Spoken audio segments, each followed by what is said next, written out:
Yes, ladies and gentlemen, thank you once again for joining us at INC Live. My name is Karl Bainbridge, and I am joined by the man on the right-hand side of the screen. He is the Brian Campbell to my Luke Thomas. He is the conspiracy to my theory. He is John Martian MMA. John, thank you once again for joining us on the show. What's up, Karl? Thanks for having me. What's up, INC Live listeners? I'm John from the Martian MMA podcast. I've been on the show before, but if you don't know where to find me, I'm on Twitter at UFO_UFC, and you can find the Martian MMA podcast on YouTube, SoundCloud, iTunes. I make podcasts before every single UFC card, mostly talking about the betting odds on each card, and it looks like it just started raining outside, so if you hear some rain in the background, it'll just add to the ambiance of the podcast.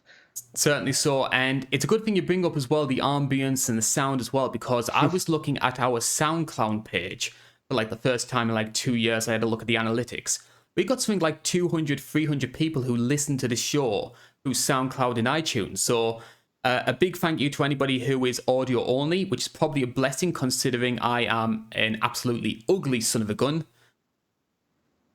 Come on, don't sell yourself short, Carl. That's ridiculous. We're both tremendous looking men. I've got a beard and glasses, so I'm at a really low point I right do now. too. I wear glasses too over there.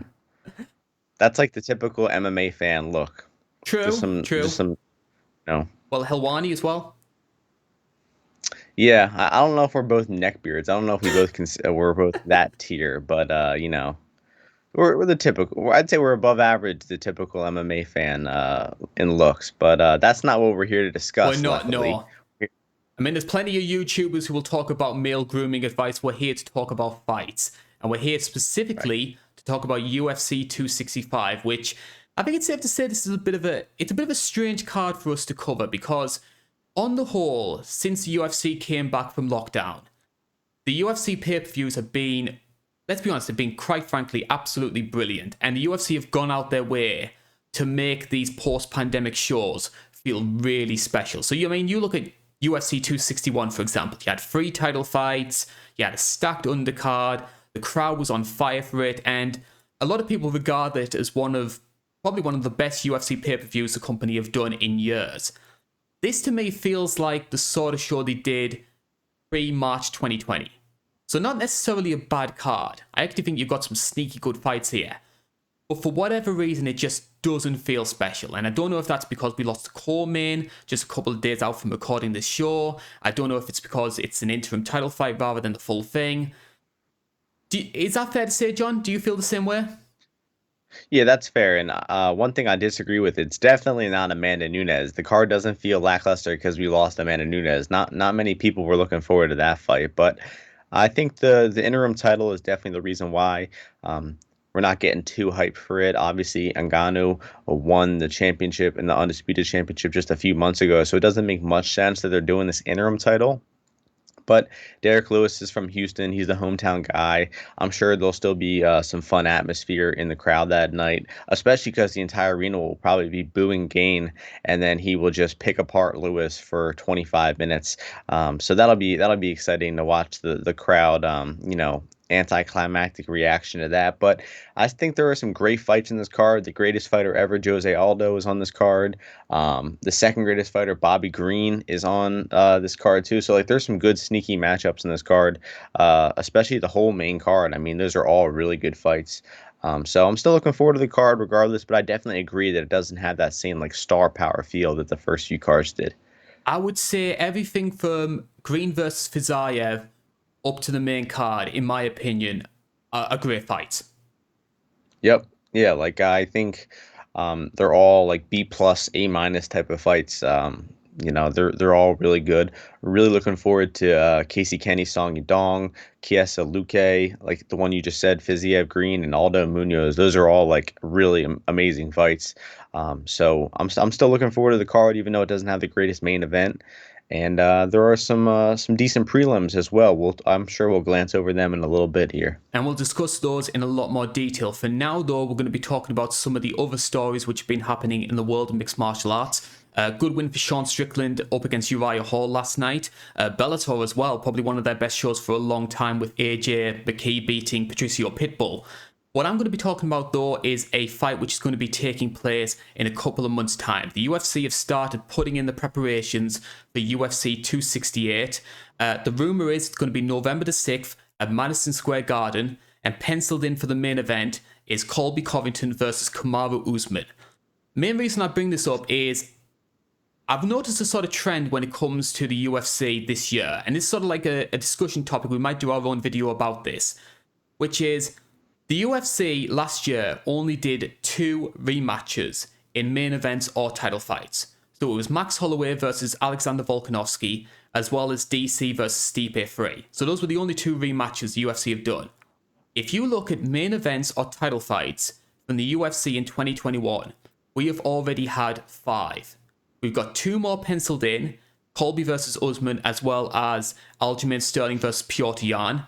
And depending on how circumstances happen, we could be getting another 2 with Adesanya versus Whittaker and Rose's next opponent, because regardless of who that is, it's going to be a rematch as well. On the whole, the UFC have never really gone down the rematch route, yet this year there's been a change in circumstances. Now, admittedly, there's a lot of different reasons why these rematches are taking place, but it's a method, it's a medicine that the UFC are looking at a lot more. Why do you think that is? I think I have a pretty good explanation why. I think in the past, fighters would be able to work their way up to the top a lot easier. They would get 3 or 4 wins. They would get a title shot, and you'd kind of work your way up the rankings, and then back down, and you'd replace. New contenders would replace each other every year. Now in the UFC, it's becoming like this huge gulf between the top 3 or 4 fighters in the division and everybody else. I mean, if you look at featherweight, there's Volkanovski, there's Holloway, and then there's a huge gap between guys like Ortega and Korean Zombie and Yaya Rodriguez. I mean, Volkanovski and Holloway would beat all those guys with their eyes closed. So I think that's one of the issues that's happening. And then also the UFC, from a promotional standpoint, is just like, if their fighter, their desired fighter doesn't win, they'd have no problem just doing a completely unwarranted rematch. Like Masvidal lost. He didn't fight again. They let him fight Jorge again. I mean, it was kind of a weak move from Jorge to even want to fight Masvidal again. I'd say the Vittoria Adesanya rematch was warranted. The Miocic Ngannou rematch was warranted. Figueiredo and Moreno wasn't, in my opinion. I mean, you just had a 5-round fight. Sure, it ended with a draw, but I mean, between you and me, Figueiredo clearly won that fight. Then they did the unnecessary rematch, and then Figueiredo loses. Now what are they going to do? An unnecessary trilogy? So like, they put themselves in this bad situation where they just keep doing the same fights over and over. And I mean, I personally don't love it. I think that rematches aren't that fun to analyze. It's much more fun to analyze a fresh fight for the first time. But like I said, there's a clear explanation why this is happening. But the difference between the top few people in every UFC division and like the rest is the gap between them is growing. And I think that's a big concern as well from the UFC's perspective, because like, as much as we like to romanticize Pride, and certainly I do to an extent, I love the old Pride guys, but one of the big issues that Pride had was they used to go to the well of having the same matches too many times. I mean, there's only so many times you can see Vanderlei destroy Kazushi Sakuraba before it starts getting sad. And I feel like the UFC, I don't think it'll ever get to the stage that they did with Pride, but the UFC are running the risk of burning people out of having too many of the same faces around the title picture. Yeah, definitely. I mean, like, look at welterweight. We're gonna have Kamaru Usman fighting Masvidal twice, Colby twice. Probably going to fight 1 or 2 Leon wins. twice. Yeah, true. That's a rematch. That's a warranted one. I mean, that makes sense because Usman lost, or Edwards lost. He fought for years and years, racked up wins, has built the resume to earn it, and then they still don't give him the title shot. I mean, Colby Covington beat Tyron Woodley in unexciting fashion. That was his only fight in the past 2 years, pretty much, and he's getting another title shot. I mean, Vicente Luque destroyed Tyron Woodley way easier than Colby Covington did, and I mean, that win means next to nothing in my opinion. So Colby Covington has done nothing to prove that he deserves another title shot. They're giving him this title shot for who knows what reason. Leon Edwards just beat up Nate Diaz in front of millions of people over 5 rounds. He proved he's a 5-round fighter. He beat the more, notorious opponent, I guess you could call it. I think the promotional right move is to give Leon Edwards, the guy on an 8 or 9 fight win streak, the title shot. But who the hell knows what the decision making behind the UFC is at this point. I'm not that excited for Colby versus Usman II. The first fight was good. It was exciting. But I just think that Usman's on a different level. I think he's gotten much better since they fought.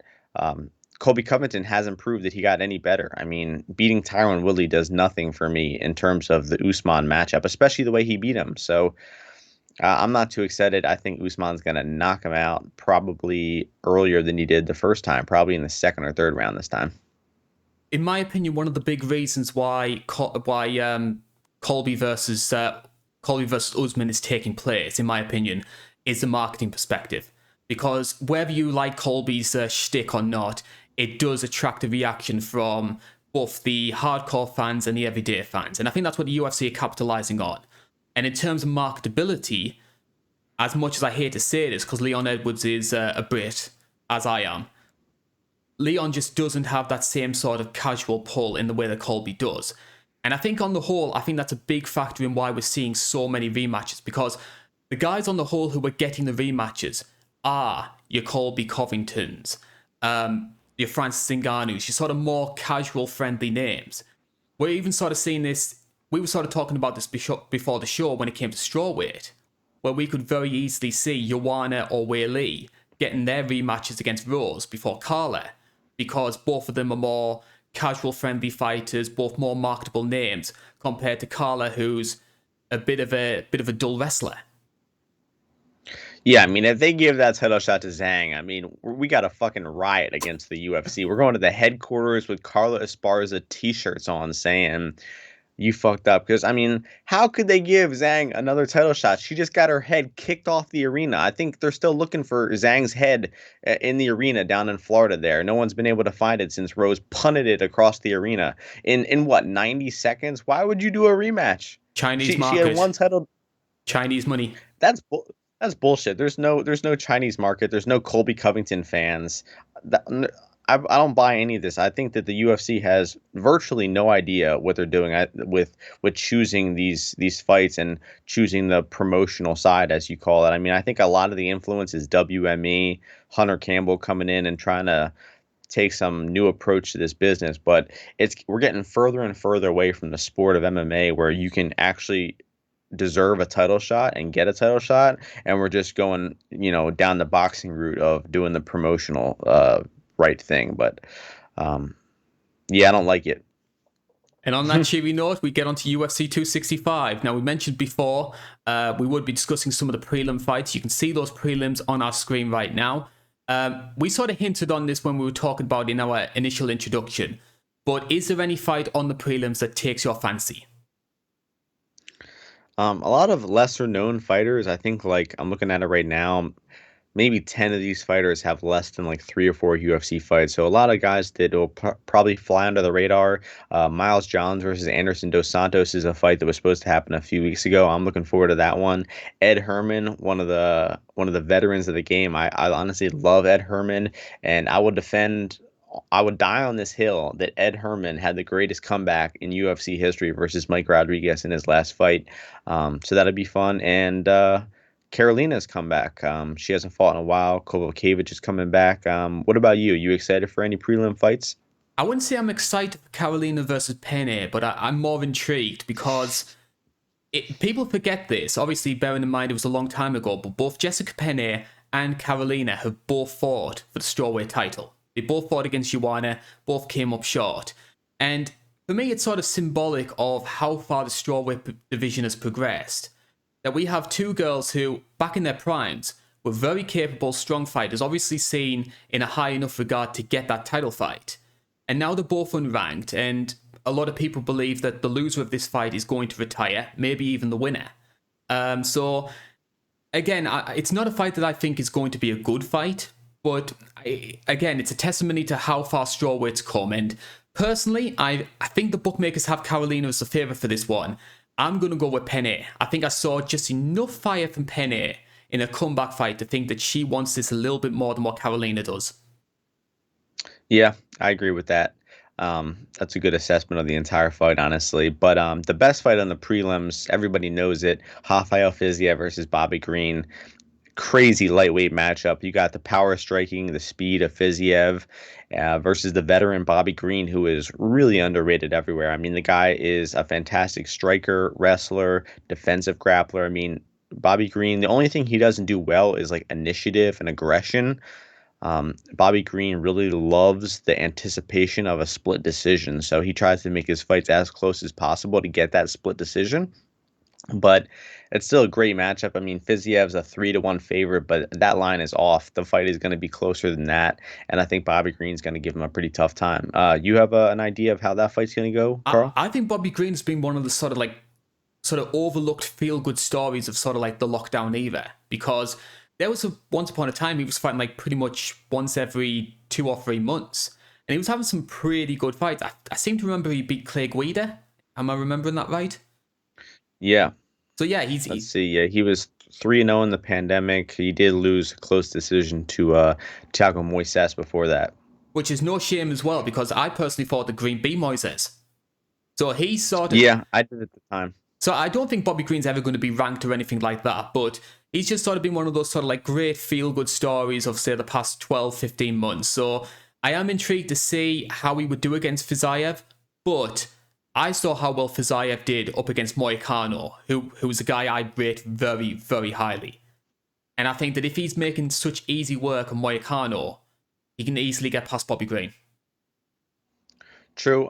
The one thing I'll say about that, though, is I think that Moicano didn't really fight with the best strategy in that fight, didn't crowd Fiziev as enough as he needed to. He kind of just kickboxed with Fiziev at distance and gave him the fight he wanted. And Moicano has also been hurt and rocked a few times and knocked out. Bobby Green is like pretty notoriously durable. Only been finished one time in the past 5 years by Dustin Poirier. Whatever happened And to I him? think the Green, yeah, right. That guy's done nothing since then. But yeah, Bobby Green, I think he's gonna probably try to wrestle him. Maybe get in some dirty inside boxing exchanges and just not give Fiziev the fight he wants. So I think Bobby Green's a really live underdog there. Anything else that takes your fancy apart from that? I know that there's a lot of big Ryzen fans who are excited about Manel Kape. Obviously, he was a big champion over in Japan. Hasn't really gone well for him so far in the UFC, though. No, I mean, the guy doesn't really like to throw punches, sadly for him. I mean, he's been in 2 really close fights that he could have won both of them, but he just didn't have the necessary output or aggression. So hopefully the guy comes out throwing a little more strikes this time. But he's a 2-1 favorite over Ode Osborne, who's kind of an untested guy. Kape should probably get his first victory on Saturday night. Osborne, I believe, making his flyweight debut. I think, yeah. I think I remember him fighting. A bantamweight. I think I remember him fighting Brian Kelleher at bantamweight, so that makes me think he's moved back down. Yep. True. He might have. Yeah, you're right. I think it is his flyweight debut. Interesting to see how that'll go. I think the guy's pretty big. 5'7". He's not that big, but yeah. That's probably we probably covered them good enough. We should be good to move on to the main card. We will do, and we start with fight number 1 now. A lot of people were thinking this even before TJ Dillashaw versus Corey Sandhagen, but that fight seemed to confirm it. The UFC bantamweight division is the best division in the UFC right now. And not only have we got a stacked top 15, we've got something like 7 or 8 major champions from big promotions, whether it's the UFC, Bellator, the World Series of Fighting, etc. But you look at the guys who are unranked in this weight class. I've got a list here of some of the guys who haven't even got a top 15 place. Sean O'Malley, Randy Costa, Umar Nurmagomedov, Adrian Yanez, Jack Shaw, Ricky Simone, Nathaniel Wood, and Heoni Barcelos. All of these guys, high quality athletes, haven't even got a ranking. And we can also add to that list Sonia Dong and Casey Kenny. At the moment, minus 110 between both of them, so it is a pick and fight. Where do you stand on this one, John? Potentially a banger to start off the main card. Yeah, this is a great fight, and that's a great point about the bantamweight division. You got like actually several different guys who I think could be the champion in the next few years. Um, you got some old veterans like Cruz and TJ that are coming back into the mix. And I honestly see two guys at the top. It's Peter Yan and Pedro Munhoz. I think even guys like Rob Font, I think there's still a few steps down, and I really think it's Yan and Munhoz ahead of the pack. And we'll talk about Munhoz here in a little bit. But this fight is a great fight between, I think, the more versatile fighter in Casey Kenny. I think he is a little bit more layered of a striker. He's obviously fighting out of that southpaw stance, and I think he just mixes up his striking a little bit better between his punching combinations, mixing in some kicks. And the guy actually has some really good knees and elbows in the clinch as well. And Song Yadong is the more powerful striker, maybe the better boxer of the two, but he is so reliant on that right hand of his. He's so reliant on that power, that leg kick. He really has two main weapons, and I feel like Casey Kenny is skilled enough of a striker and a fighter to be able to diffuse those weapons. I think Casey Kenny's the better grappler. And we have seen Song Yadong taken down and out-grappled a little bit. He got taken down by Marlon Vera and Kyler Phillips in his last fight. And, he did lose that fight to Kyler Phillips. And I wouldn't say Kyler Phillips' stock dropped in that Paiva fight, but you realize that he is kind of a flawed fighter. And Song Yadong pretty cleanly lost to him. So I think I'm siding towards Casey Kenny on this one. He just is coming off of a loss as well, but to one of the best fighters ever in Dominic Cruz. And I just think that Kenny is the more versatile fighter. He's got more ways to win.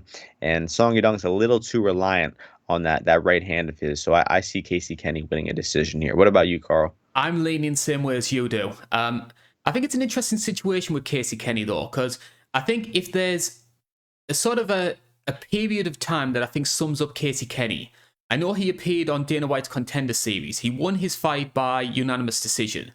And then Dana White went through all the people. He said whether or not you're going to give them a contract.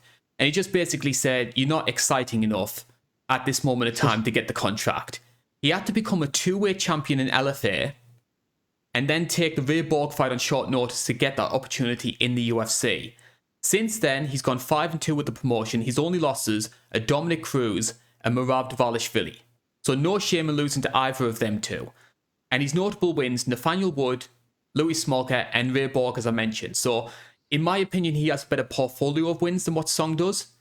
But even though I think he's the better fighter overall, and I think he's got a fantastic cardio, fantastic gas tank, if he's going to win, it's going to be by decision. I don't see him getting the finish, whereas I can with Song.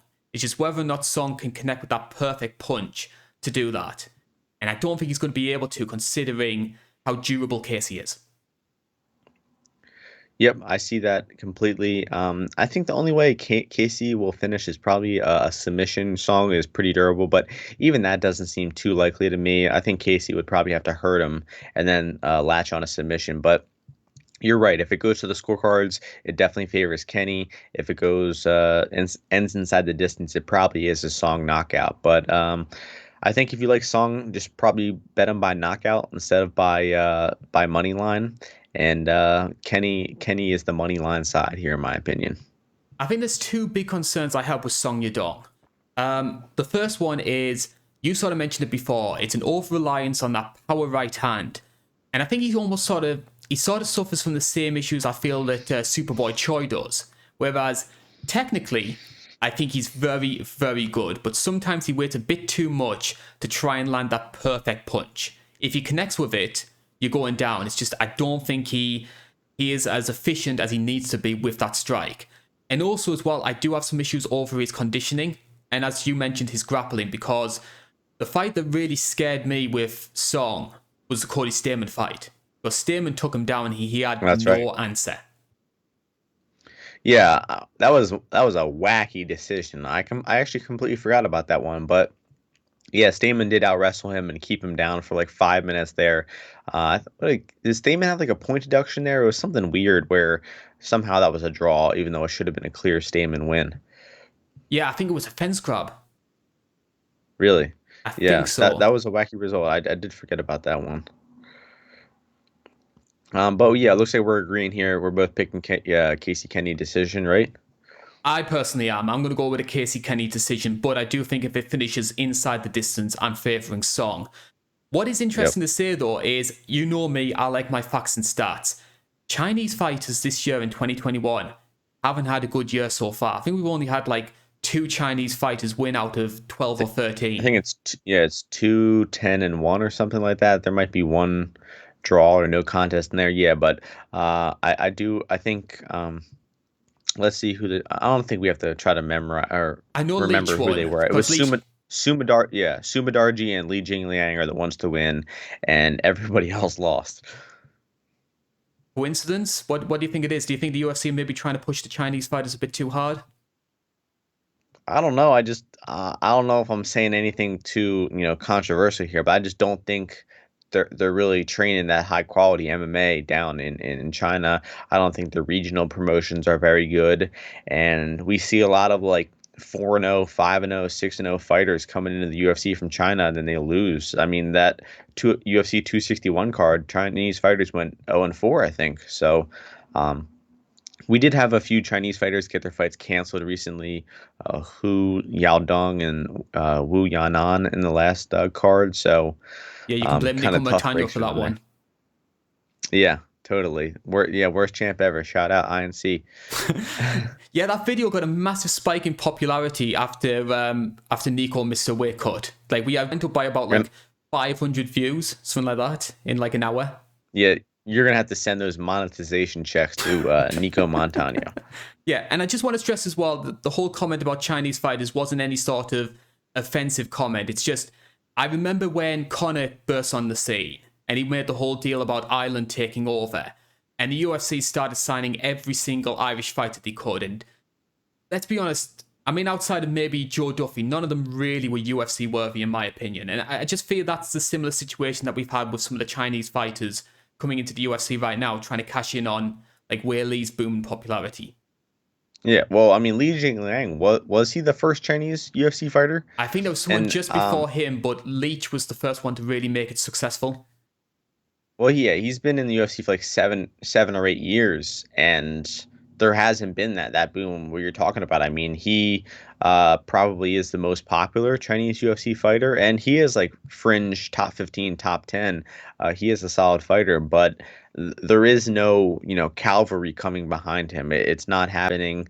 The level of MMA in China, I don't think, is improving, and it really has to do with their regional shows. Like you can't be matching up, these low level fighters against each other. They're not learning anything. So by the time they get to the other side of the world, or in Russia or something like that, they're fighting just much more experienced fighters and they're losing. But we've probably gone on about this enough. We got We a have. great next fight. Yep. We certainly do. Now, this was a very late addition to the main card. Obviously, the core main fell through, but we have got a women's fight which is on the main card. It's in the strawweight division. Tisha Torres, the number 10 seed, is taking on Angela Hill, number 12. And I'm going to start this by making a bit of a bold statement. I want to see whether or not you agree with it. Tisha Torres is women's MMA's greatest gatekeeper. But if you look at her record, a 12-5 record, and the 5 women she's lost to, Rose Namajunas, Joanna, Jessica Andrade, Zhang Weili, and Marina Rodriguez. All 5 of these girls are currently ranked in the top 5 of their weight class. 4 of them are former champions. Yeah, I think I give her a little better credit than a gatekeeper because, like you said, the only people she's losing to are like really high level fighters. I think of Randa Marcos as like the go-to gatekeeper, because like if you can beat her, like you'll probably have some decent success in the UFC, win like 3 to 5 fights. You're not necessarily going to be a champion, but I think she's a good litmus test. You could honestly argue Angela Hill is a gatekeeper as well. So we've got a battle of the gatekeepers, and we've also got a rematch as well, because a lot of people forget this. These 2 ladies fought each other in Mexico, UFC 188, which ironically was the last time we had an interim heavyweight title fight. That is a good point.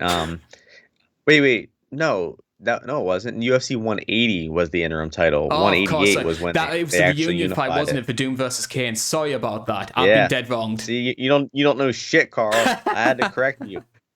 What would you'd be lying to the viewers out here if it weren't for me? But yeah, I rewatched that fight this week. Man, not much happened in it, honestly. It looked like Tisha Torres was a little like scared to engage at range. Like she didn't, I guess maybe she wasn't actually scared. Maybe it was part of the game plan, but she just didn't really throw many strikes, just waited for Hill to come to her, hit some pretty easy open space takedowns, out grappled her for the first 2 rounds, and then not much really happened in round three. The fight stayed standing the entire time. But rewatching the fight, I definitely think that Angela Hill has improved more of the Hmm. two. I think Tisha definitely has gotten better as well, but I think Angela Hill has made way bigger strides in her improvements. Her takedown defense, her get up game is much better. You saw her stuff a ton of Michelle Waterson's takedowns. You saw her escape bottom from Claudia Gadelia's takedowns. Those are things that she never would have done, even maybe 2 or 3 years ago. And Hill's striking volume has gotten much better. She's much more comfortable on the feet. So I think this fight is going to be much closer than their first fight, obviously. And the odds currently have uh, Torres as a slight favorite. I guess I agree with that. She did win the first fight pretty handedly. I still think she is the stronger fighter of the two, probably the better wrestler. So I kind of give an advantage to Hill if the fight stays on the feet, although Torres is a solid kickboxer as well. And then Torres will have her biggest advantage if she can get the fight to the floor. But I think Hill's takedown defense is honestly good enough, has improved enough to where she's not going to get out grappled as badly as she did as the first fight. So I kind of see this one as pretty 50-50. And usually I would complain about a fight like this being on the main card, but Angela Hill is my girl. I love her. I'm not complaining about her being on a pay-per-view card. I think she's actually really earned it over the past few years. So um, I'll be cheering for my girl Hill to pull off the upset here, and I kind of see it as 50-50. What about you, Carl? Well, this is going to be awkward for me because I have to say if I have sort of a female member of my sort of boy stable, as it were, it's Tisha Torres. I really like her fighting style. She's quick. I love the way she sort of like darts in and out, sort of like those quick flurries.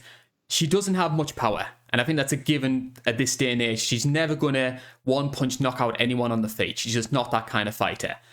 What I will agree with you on though is something that you sort of touched on earlier on. I think Tisha Torres came into MMA as a very good fighter. I mean, you watch some of those Invicta fights, she was already at a good level, actually beat Rose when they fought very early in their career. But you touched on it. Even though she's got better, it's only sort of like a 2 or a 3% better, even though Angela Hill, it's something like 10 or 15. Because Angela Hill was very green when she fought in the UFC for the first time. She had to go down to Invicta. She built up some confidence. She built up some momentum. And since then, she's sort of like being one of the UFC's go-to fighters when it comes to these sort of entertaining brawls to fill out fight nights. Like, yeah, I mean, that Jessica Andrade fight, I put that in like my top 10 greatest women's fights in UFC history. Because that was just like a Yeah. fun, like mad brawl of a fight. The thing I have with Angela Hill, though, is she's been given a lot of opportunities to sort of have that big breakout win. And you could argue she should have beaten Claudia, she should have beaten Michelle Waterson. The thing is, how many times is she going to get these opportunities before the UFC say it's just not going to work? Because I mean, if you look at the people she's beaten, they're okay fighters. Like Marina Moroz, a decent, solid fighter, but she hasn't had that big, solid, I am here win. Well, maybe when the judges learn how to judge a fight, that would be the moment because she should have a co-main event win against not a former champion, Gadelia, and she should have a main event win against Michelle Waterson. But the judges unfortunately disagreed in both of those fights, both split decisions. And even before that, Yan Shannon, that was a really close decision. I thought there's a case that Angela Hill won that fight too. And the last woman to really beat her handily was Randa Marcos 2.5 years ago. But like I said, she's made big improvements in her defensive grappling since then. I think that fight would go a lot different if it happened in 2021. I would be interested to see what happens if it does go to the ground because I actually think Tisha Torres is somewhat underrated in terms of her wrestling. And I think if there's an opponent that you can maybe look to try and utilize that against, it is Angela Hill. Bearing in mind what happened in the first fight, bearing in mind that it's not Angela's bread and butter. But I often find that Tisha shies away from doing that because of how small she is. Like, she could afford to do that against Michelle Waterson, who, as well, is a tiny woman for the weight class. But you're not going to try taking down Weili, who's built like an ox. You're not going to try taking down Joanna, who is as gangly as they come. I can maybe see her trying to use her wrestling a bit against Angela Hill, especially if Angela gets the upper hand in the early exchanges. Yeah, I definitely think we're going to see some takedown attempts. I mean, with how successful she was with the takedowns in the first fight, I think there's no way that she's not going to attempt some this time. And I think that she will get one or two takedowns. I think she'll probably sway like one close round with those takedowns. But in the feet or in the striking, I just think that Angela's going to be throwing them a bit more. She's going to be landed a bit more consistently. And maybe Hill's or Torres's late takedowns sway the rounds and she loses a decision here. But I think Angela Hill is going to be doing a little bit more damage with her strikes in this one. So it's impossible to be confident in either side here. I mean, if you can be confident in anyone, I guess it's Torres because she does have that pretty convincing win years back. But I really do see it as 50-50. So I think either woman can pull off a decision win here. I'd be pretty shocked to see this one finish. Yeah. What are the odds for a finish?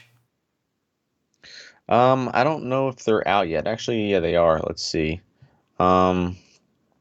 Fight goes the decision is minus 300, so 75% chance, which is honestly a little low.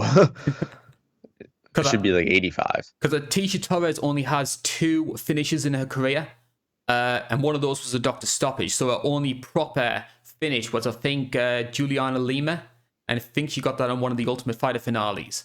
Via neck choke. Yeah, but she roughed that last chick up, Sam Hughes. I mean, whew. I mean, Hughes went on to give Loma Lookboonmee a kind of a tough fight. Lookboonmee clearly won the first 2 rounds, but I mean, the way Torres just blew her out of the water there, it does show that she does have some really effective striking, and she just outstruck Brianna Van Buren as well. So that was a good fight. That was a good performance. Yeah, I could be underrating Torres's kickboxing a little bit. She might do a little bit better than 50-50, or she might actually win the striking exchanges here. So I don't think I'm going to be betting on this fight. I think the odds are just about right with Torres as the slightest of favorites. Are you agreeing with the bookmakers when it comes to fight number 3? We're going up to the welterweight division. Now, welterweight it's sort of at a bit of a logjam right now. We sort of touched on this earlier on in the show because obviously you've got Kamaru Usman, who is just tearing through all of his opponents right now. We're already getting to the stage where he's having to take up rematches up against the Colbys and potentially the Leon Edwardses of the world. If he's going to be facing a brand new opponent anytime soon, it could well be the winner of Michael Chiesa and Vicente Luque. I think this is a very intriguing fight that not many people are talking about. Yeah, really looking forward to this one personally. I do think it is a hard fight to predict because if you're looking at like how to predict this one, you're going to say, okay, Kiesa is a grappler. He grapples in all of his fights.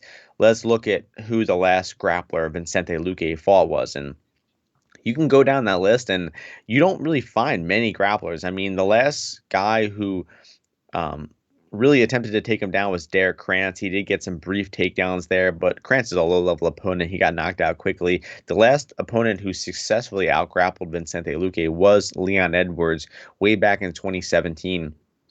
And see how few grapplers Vicente Luque has fought throughout his career. So it makes this fight kind of hard to predict, in my opinion. I think there are 2 pretty common outcomes here, and that's either Kiesa takes him down and outgrapples him, or Luque keeps the fight standing and probably fucks him up on the feet because you know who has the advantage in what realm here. You know that Luque has the striking advantage, Kiesa has the grappling advantage. So it's really a matter of who can get the fight where they want to. From what I've seen of Luque's takedown defense, his grappling, I do lean towards Kiesa getting those takedowns. I think Kiesa is massive for the weight class. He's really filling out well at 170. He's getting some good wins. RDA, Neil Magny, both those wins impressed me. And I think that Guess is probably going to take him down and out grapple him here. Now, could completely be wrong here. Luque could completely bomb him on the feet with calf kicks and punches. He is the exponentially better striker, but I think Chiesa is going to kind of hang out at distance, not really give Luque the range he wants, and just look to time that takedown. And I think Chiesa gets those takedowns and out grapples him to probably a decision here. I doubt he submits him, but I think it's going to be a decision win for Chiesa. So I'm going with the underdog here. He is plus 125. I think Kiesa is a pretty solid bet. And which way are you leaning here, Karl? I'm leaning towards Kiesa as well. I might be in the minority with a lot of fans, but I actually really rate Michael Chiesa. I think when you look at, yes, he does have a lot of losses early in his career, but I think that was simply down to being too big for lightweight. I mean, you look at the guy, and he is absolutely massive for a welterweight. So the fact that he got down to 155 in the first place takes me really by surprise. I think he's looked dominant so far in all of his performances as a welterweight. Admittedly, some of those were a little bit questionable. Obviously, Joshua Fabia trained Diego Sanchez doesn't really mean all that much in hindsight. But I think the Neil Magny performance, considering how good of a grappler Neil Magny is as well, I think it shows that while he might not be at the level of, say, the Leon Edwardses or the Colbys of the world, or the Gilbert Burnses, he's worthy of the opportunity to test himself against them. At least that's my own personal opinion. I'm intrigued by Vincent Luque though, because not so much because of him as a fighter, but because of fan perception. Because you look at Vincent Luque's portfolio, he's lost like 2 of his past 15 fights, which were against Wonderboy and Leon Edwards, both top 5 fighters. And some of the wars he's been in over the past 4 or 5 years, you think about the 2 Nico Price fights, you think about the Brian Barberena match, which in my opinion is one of the most underrated fights of all time, a Mike Perry who was still taking the sport seriously, who could actually move his head. The guy's had some absolute wars, and yet nobody ever talks about him as this sort of casual darling in the way that someone like, say, Michel Pereira is. And the guy's ranked number 6 in the world. Yeah, I mean, it seems like he is still underrated, even this deep into his career. Like you said, just war after war. And, you know, I've often thought that he might start to slow down at times. Like he might start to, that damage that he's taken over his career might kind of accumulate. Because he must have taken 100 punches from Barberena, Perry, and Price in their fight, like individually. So the guy is unreal tough. But lucky for him, he's not going to have much of a striking threat coming back at him in this fight. Chiesa, you know, his striking is getting a little bit better, more serviceable, but it's just nowhere near the level of Luque. So I think it's going to be pretty ugly when this fight is standing. Although the one thing I will say is I think it should be orthodox versus southpaw. I think Chiesa is a southpaw when he strikes, so Chiesa or Luque is not going to be able to calf kick that outside leg as easily here. So that's going to take away a big one of Luque's weapons. But still, boxing, Luque has the big advantage here and could put Chiesa's lights out. So it really is a matter of who gets the fight into the range they want to quick enough, and I'm siding with the grappler to do so. It's the one thing I have noticed about Chiesa throughout his career is that he does have a tendency to eat a lot of shots, to engage in the clinch exchanges, and he's been able to get away with it on the whole throughout his career so far. Would he be able to do that with Vincent Luque? I think that Luque does have power in his hands. We saw him rock Tyron Woodley. But he usually finishes opponents through accumulation of strikes. It's not really proper one-shot power most of the time. And I think that Chiesa is just going to be able to do enough to survive those onslaughts and be able to get the grappling going. So I am favouring Chiesa to win this one. Nice. We're in agreement there. And I don't think we ever did official picks for Hill Torres. I guess I'll go to Torres decision, right? Torres decision for me as well. Damn, we're agreeing on everything. We got to disagree here soon. Will we disagree on our core main event? And once again, bantamweight division is being showcased, and it is... Can we call this a legend versus prospect fight? Is Pedro Munhoz still a prospect? I'm not entirely sure about that one. What it is, though, is... His time has expired as a prospect. What it is, though, is 2 Brazilian fighters, both known for their leg kicks.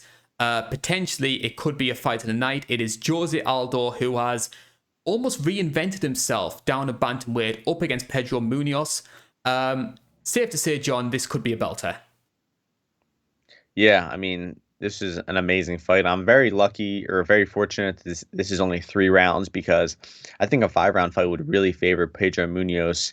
And I said it earlier in the podcast. I said Jose Aldo is the best fighter ever. I'm not joking. I mean, he is the greatest fighter ever, in my opinion. For him to be past his prime, down a weight class, still competing with the top 5 of bantamweight is just insane. I mean, I don't know if anybody has done that to the extent he does. Maybe Frankie Edgar is one of the other guys who can compare to that, but I mean, I do think Aldo isn't as good as he once was, but I mean, he's still elite. He's still fast. He's still an incredible striker. He's still an incredible grappler, and he is the best fighter ever, in my opinion. But I mean, Pedro Munhoz is also one of the most underrated fighters in the entire UFC right now. This guy is so fucking durable. Like, he's a juggernaut. I mean, did you see some of the punches he was eating versus Jimmy Rivera? I mean, he was eating flush counters just to the chin and just kept marching forward. It's unreal how tough this guy is. And I do give Jose Aldo the speed advantage. I give him an early advantage in this fight because I think the fight will stay standing. Both these guys are tremendous defensive grapplers, so I don't see any takedowns happening. And I think Aldo will outstrike him early on. I think that the jab of Aldo will give Munhoz problems. The body work of Aldo will give him problems. But as the fight goes on, I just see it being difficult for Jose Aldo to keep up that pace that he needs to in this fight, because Munhoz is an attrition fighter. He breaks you down as the fight goes. It might not be his objective to start round 1 fast every time, but by rounds 2, round 3, he's really figuring you out. He's pressuring you, and he's putting damage on you. And I favor Jose Aldo for the first half of this fight, but I heavily favor Pedro Munhoz for the second half of this fight. And as much as I love Jose Aldo, as much as I would love to pick him here, I think the advantage in round 3 for Munhoz is going to be so large that I cannot pick Aldo to win here. I really think Munhoz is going to beat him up in round 3, whether it be a 10-8 round, a round 3 TKO. I think Munhoz is going to put a hurting on him there. So I would still be excited, elated for Aldo if he pulled off the victory here. I think it'll be decision if he pulls it off, because like I said, Munhoz is just unreal tough. While I think Munhoz has the finishing upside here, I think he's got the cardio advantage, the durability advantage. And one last thing I'll say is, even in Aldo's last fight against Marlon Vera, I didn't love his output in that fight. He was picking Vera apart with leg kicks and body kicks there, but he wasn't throwing a super high amount of strikes. He wasn't, snapping the head back of Vera with punches. I mean, he was very marginally outstriking Vera there. So I don't think you're going to be able to marginally outstrike Pedro Munhoz. I think he's too good. He's too tough. He's too aggressive for you to let him do that. And he's going to break Aldo down in round 3 here. So I actually think a draw is a somewhat live outcome here. Aldo winning the first 2 rounds, Munhoz winning a 10-8. But I'm going with like a Munhoz 29-27 decision or a round 3 finish. Sorry if this was a little long-winded, but what are you thinking about this fight, Karl? Well, I like long-winded stuff, so it stops me talking. I actually agree with you on a lot of things, except that I think the scale of Munhoz's advantage in the 3rd round isn't going to be as high. Because I've seen Jose Aldo go into the later rounds as a bantamweight. And personally, I thought his conditioning seemed to hold up quite well. I thought it held up well against Chito Vera. He was obviously the better fighter against Marlon Moraes, but Marlon has always had issues when it comes to conditioning himself. And personally, this is the strange thing with Jose Aldo, in that the guy has always been a fantastic fighter. Like back when he was like the featherweight champion. Personally, for me, he is still the greatest featherweight of all time. Like, better than Max Holloway, in my opinion. Controversial take, I know. But for me, the fights which have won me respect for Aldo have been the fights he lost. So, like I personally thought the heart he showed in the second Max Holloway fight, where he was clearly getting lit up in that 3rd round and was doing everything that he could to try and stay in that fight, that won a lot of respect for me. And then in the Piotr Jan fight, we've seen what Jan has been doing. He's just been an absolute tank, just blowing through the division. And Jose, in my opinion, gave him the toughest fight of his career so far. So I think even though he is past his prime, I think we saw enough for the Chito Vera fight that he's still capable of holding his own, even in the slower weight class. Like, I think if Piotr Jan was too big of a jump for Jose Aldo, Chito Vera was too low a drop. This is sort of the middle ground for him, a guy like Pedro Munhoz. What I will say, though, is if Aldo was to lose this fight, I could see him losing a lot more before he retires. I think if he was to lose this fight, that's going to be sort of like the TJ versus Barao moment. And I fear that. Yeah, I don't love the fight for him because, in my opinion, he shouldn't be fighting in the top 5 in this point. Like, he already did fight Jan. I think that was kind of a brutal matchmaking. I mean, Aldo was coming off a loss technically, and he was getting a fight for the title. So, I don't know what my point was here. Oh, yeah. So, I don't love this because, I mean, if he beats Munhoz, then what? Is he going to have to fight Rob Font next or something like that? I don't think he should be at the top of the division anymore. I think you should be giving him fighters like Chito for him to just rack up a few easier wins. I've got the perfect one. Probably Dominic Cruz. What is it? Aldo versus Dominic Cruz. Yeah, that would be really fun. And I would be fine with that fight because Cruz isn't going to put a beating on him like Pedro Munhoz has the potential to do. I mean, we really could see it get ugly here. I mean, everybody remembers rounds 4 and 5 of the Jan fight. I mean, Aldo took an absolute thrashing there for no reason either. Leon Roberts, terrible referee. Sorry to offend the British representation of the MMA referees, but that was, he let Aldo die out there. But yeah, good point about the Jan fight. I mean, I think Jan's the second best fighter in the world right now, behind Kamaru Usman, and Aldo was going toe to toe with him. He won round 2. Round 3 was a back and forth crazy round, and it really took to the 4th and 5th round for Jan to break him. So maybe Aldo does have enough gas in the tank to be able to survive round 3 here. I was glad to see Aldo using the leg kicks again, because that was always one of his big weapons, but for whatever reason, he didn't feel comfortable throwing them for a long time. So breaking them out against Jan, I think, was a big factor in making that fight as competitive as what he did. And if it does turn into a leg-kicking battle, bearing in mind what Pedro Munhoz did to Jimmy Rivera, it could get brutal. Yeah. I'm actually really interested to see the leg kick battle here because Aldo is one of the few fighters who actually knows how to check kicks well, knows how to defend kicks, and I think that he could potentially shut Munhoz's calf kick down here if he checks them early. So it's going to be interesting to see how Munhoz will adapt to that. But yeah, amazing fight. Even though I'm not in love with the matchup because I'm a little bit scared for Aldo, it's still an A+ fight, and I can't wait for it Saturday night. I'm actually worried now after you mentioned that because someone mentioned that the past 4 UFC pay-per-views since we've had the crowd back have had some kind of ligament break. And I've just got this awful feeling, awful idea of one of these two checking a leg kick and we get a Chris Weidman situation. Yeah, well, it won't be Munhoz because the guy is too durable for that. He doesn't break bones. He doesn't get hurt. Nothing you can do to Pedro Munhoz will hurt him. So if anyone's leg's breaking, it's probably going to be Aldo, sadly. You do realize that someone's going to be screen capping this if that actually happens, don't you? I'm confident. No, you cannot finish Pedro Munhoz. You can't. The guy is a juggernaut. He's made of armor. It is time for us to talk about our main event of UFC 265. And for the 6th time, we have got an interim heavyweight title fight which is taking place. It is Derrick Lewis versus Sievelgarn. A little bit of trivia for you, John. As I mentioned before, this is the 6th interim heavyweight title fight. Can you name 3 of the past 5? So we had Verdum versus Mark Hunt. That was one. That's one. Let's see. Was there one during the Cain Velasquez era? Let's see. Brock Lesnar versus Frank Mir, was that one? That was for the full belt. Oh. Brock Lesnar versus Shane Carwin, was that? That was to unify the belts as well. I'll give you them. Really? It was Andrei Arlovski. Yeah, I don't know. Andrei Arlovski versus Tim Sylvia. That was number 1. And then we had Arlovski defending the belt against Justin Eilers, UFC 53. Then we had 2 which involved Frank Mir. So it was Frank Mir versus Minotauro Nogueira, Minotauro Nogueira versus Tim Sylvia, and we also had Shane Carwin versus Frank Mir. So there you go. Those are the 6 beforehand. So this is going to be number 7.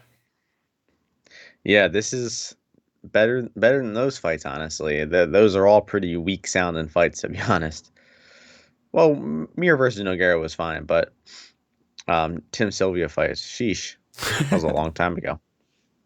And where do you personally stand on this one as well? Because I've been very intrigued by sort of the audience reactions to this, and in particular, sort of the difference between the hardcore fans and the casual fans. Because when this fight was first announced, the hardcore fans, the people who watch this kind of show, were absolutely up in arms about this interim title fight. They just thought, oh, it's so unfair to Francis Ngannou. He only won the belt 3 months ago, and you're only doing this for money reasons, etc., etc.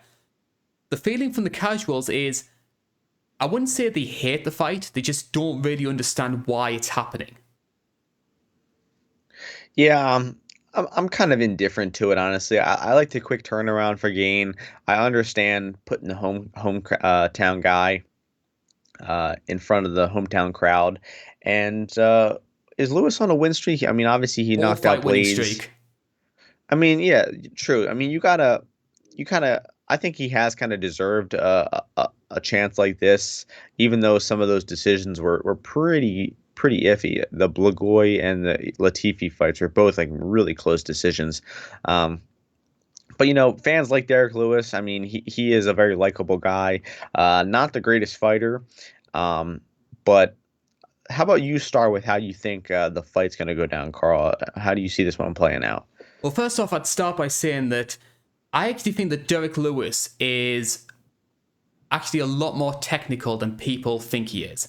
Like, this might go over a lot of people's heads, but if anyone remembers a TV show called Robot Wars, there was a machine called Dietor, which was like this fur-covered flipper. And everyone just looked at it, it was like covered in fur, and everyone just thought it's going to get absolutely destroyed.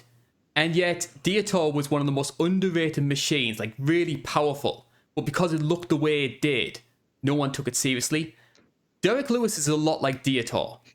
Like, he plays the fool, he plays the jokey sort of, oh, I'm such a bad fighter, people should be embarrassed to lose to me. But I mean, the guy is 260 pounds and can throw a jumping switch kick better than some featherweights can.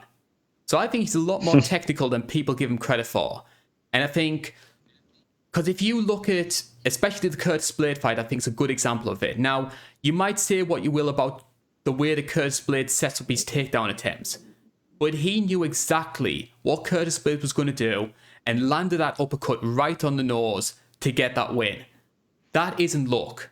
That is a much more intelligent fighter than people give him credit for. Yeah, I do agree. That was a nice, greatly timed shot. I mean, as good as a punch timing could be.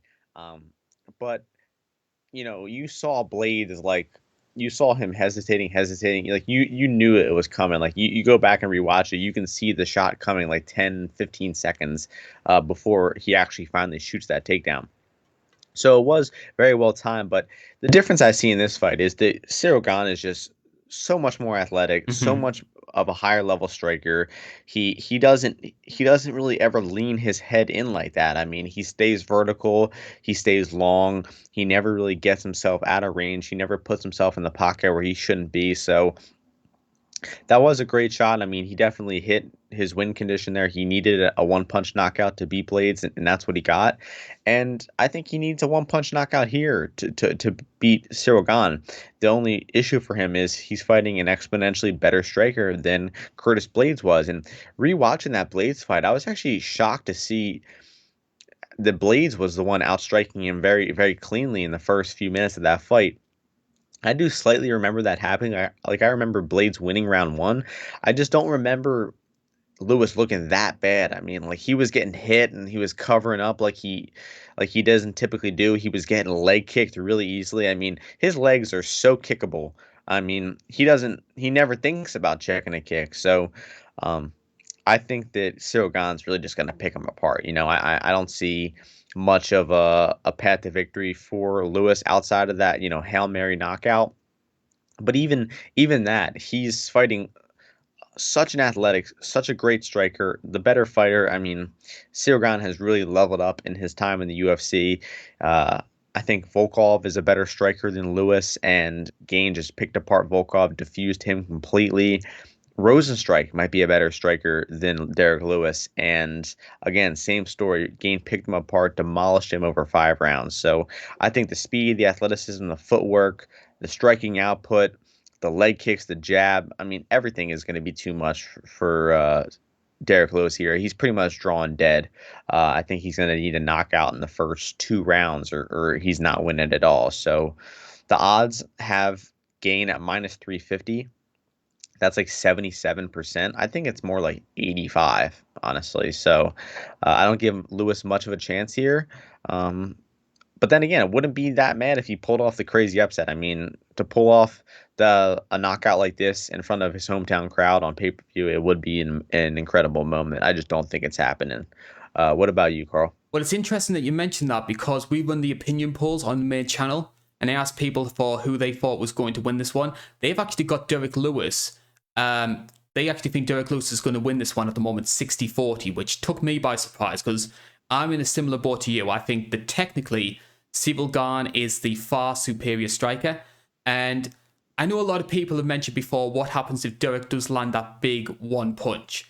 And Derrick's more than capable of doing that. We've seen him do it plenty of times before. But Jairzinho Rozenstruik is also a big power puncher. And I'm not sure how many times he did connect with Sievelgarn, but Ciryl seemed to eat them pretty well. So I don't really have major concerns over his chin. I'm more intrigued, to be honest, by sort of like the fan reaction to Sievelgarn because, like, sort of like at the end of 2019, after he just beat Tanner Boser, people were looking at this guy and then thinking, yeah, there's a lot of potential here. This guy could very well be challenging for the belt. And the one thing that people have been asking for more than anything is to have a heavyweight fighter with the striking that they have in, say, the bantamweight or the featherweight division. Sievelgarn is that fighter. And yet, on the whole, the fans seem to hate him, even though he's delivering what we've wanted for a long, long time. A heavyweight striker that isn't a fat guy brawler. Yeah, I haven't noticed any hate for him per se. I definitely don't think he's like a fan favorite quite yet. And that is because he does have kind of like a decision style. He's not really looking for that knockout. He's really just looking to stay safe and pick you apart. So I think the question in this fight becomes, are you leaning for Gane to knock him out or for Lewis to survive to a decision?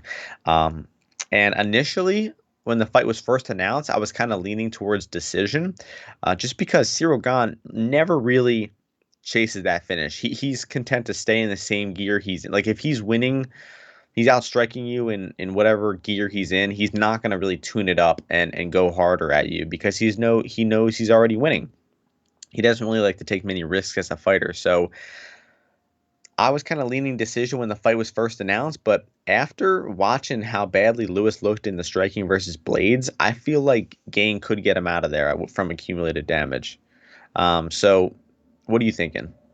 I'm favouring Sievelgarn by decision, but I'm in the same boat as you. I think that there's more chance of Gane finishing this fight than some people give him credit for, simply because Sievelgarn throws a hell of a good body kick. And if there's one big weakness that Derrick Lewis has, it's shots to the body. Like how many times have we seen him take a big shot and just start immediately turtling? And I know that might be part of his sort of game plan to try to lure people into a false sense of security, but I do genuinely think he struggles with the body shots. We've seen Mark Hunt do it, we've seen JDS do it, and if Sievelgarn lands some of those big kicks, it could be over even in the first 2 rounds. Yeah, and the leg kicks I think are going to add up. They're going to limit Derrick's mobility. I mean, he's probably just going to, if it gets to rounds 3, 4, and 5, I mean, I can just picture it now. Like, you know, when Derrick Lewis, like, just stands at range, he just, like, exhales. He just, like he just knows he's losing, but just keeps walking forward, just eating the strikes, just looking for that one punch. Like, he has some really funny, like, mid-fight reactions. Like, he's just taking the biggest breaths in the cage. While Gane's just going to be, hopping around, out jabbing him, kicking his legs off, and it really is entirely up to Gane if this ends by knockout or not. And I kind of lean for it to end by knockout. I'm kind of thinking like a 2-3 knockout for Gane. I just think the speed and the strikes are going to be too much, and Derrick Lewis is probably going to will to either a body shot, like you said, or leg kicks. That being said, though, imagine the crowd reaction if Derrick Lewis was to finish Sievelgarn. Yeah, it would be cool, but it just seems so improbable. To like it's really hard to imagine it. I mean, like I said, the odds plus 275 for Lewis. That's not generous enough for me. I think you got to get better odds than that. What is Lewis knockout? I mean, that's the way to play him if you're playing him at all. Um, I don't even see odds for that right now, sadly. So maybe they're not out yet. But if you like Lewis here, just play him by knockout. It was my same advice versus Blades, and that was somewhat accurate. So Gane should do whatever he wants to him. So one final question before we wrap up this little segment. Yes, the winner of Derrick Lewis versus Sievelgarn is going to win an interim heavyweight title. But do you think the winner of this fight faces Francis Ngannou next? Because my inkling is that the UFC deep down still want Francis versus John Jones. And if they get it on their terms, that's the fight they'll make first. Francis versus who? John Jones, light heavyweight champion. Who the hell is that? I honestly don't even know who that is. When was the last time that guy won a fight? John Jones. Anthony Smith? Yeah, that guy's irrelevant. He ain't fighting at heavyweight. We've been over this before. John Jones wants nothing to do with heavyweight. He wants nothing to do with Francis Ngannou. And who cares? The UFC doesn't even want to pay either one of them for that fight. That fight's never happened. Yes, the winner of this fight is fighting Ngannou next, and it'll likely be gone. And then we'll have a really fun discussion. Then we'll have like an actual, like real heavyweight fight where either guy has a legit chance to win, and that's going to be a fun matchup to discuss when the time comes. And if it is Sievelgarn as well, former training partner of a certain Mr. Ngannou as well. Yeah, that's going to be interesting. They're very familiar with each other. I think it'll be really interesting to see the odds if that fight gets booked. I mean, I could see it being a coin flip type of odds, but if one guy's the favorite there, I mean, that's going to be really interesting to see who ends up as the favorite. And on that cheery note, John, we have managed to talk about UFC 265 for an hour. And I have to say as well that, yes, it might not have the most star power, it might not be the most glamorous card in the world, but I think there was enough to keep us intrigued. Yeah, for sure. I mean, like I said, there are 6 fights that I consider to be really good. Fiziev, Green, Up, those are all really good fights I'm looking forward to. And I mentioned earlier, the main event is probably the least intriguing of all those. So make sure you're tuning in at 9:30 p.m. Eastern time for this one. That's when Fiziev Green starts. And there's some decent prelims before that as well, but not the greatest prelim card. And, thanks for having me on the show, Karl. Thanks for the INC Live listeners for supporting us as always. And check me out at Martian MMA on YouTube, Twitter, SoundCloud, Apple Podcasts. Listen to my podcast. Appreciate you guys. And if you want to follow me specifically on Twitter, you can do so at twitter.com/INCagefighting. If you care enough to actually put together some sort of financial support for the channel, it's the main reason I got the new microphone. I'm going to be investing in a boom mic as well. Just try and soundproof the room a little bit. You can do so at patreon.com/itsnotcagefighting. With that being said, John, thank you very much for joining me for the past hour or so. I'm sure you got plenty of things to do with the rest of your day. Oh yeah, action packed. I'm going to get this all edited down, and hopefully, John, we'll see you in another 6 or 7 weeks time when it'll be UFC 266, 2 title fights, the return of Nick Diaz, International Fight Week as well. That promises to be a good one as well. Hell yeah, man. I'm looking forward to it. I'll definitely come back. Yeah. And thank you very much for joining us. We hope that you come back. This is the INC. Thank you for watching. Enjoy UFC 265.